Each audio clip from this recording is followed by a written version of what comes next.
Now once you've finished your second coat of emulsion and you've allowed things to dry, it's time to take your masking tape off.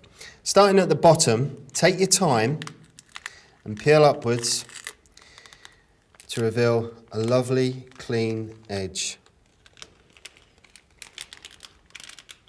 It's also a good idea as well, before you start painting your windows, to actually mask the inside of the windows and around any window catches and latches, or you could just take these off. Now before you apply your gloss to the woodwork, you're going to need to give it an undercoat using a special undercoat paint for interior woodwork only.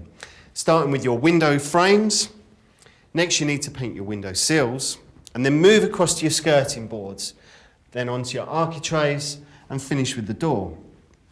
Do take your time when you're cutting in again, but don't worry if you make a small mistake, as you can touch this up later. When doing the windows, make sure that you open them. You don't want to paint them shut.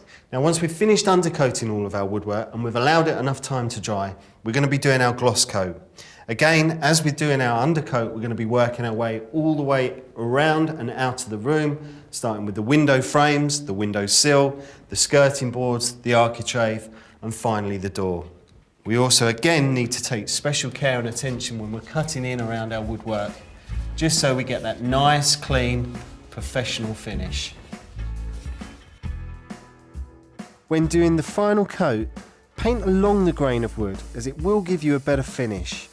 Of course, you may not be able to see the grain, but on skirting boards it will be horizontal along the length, and on doors it will be vertical.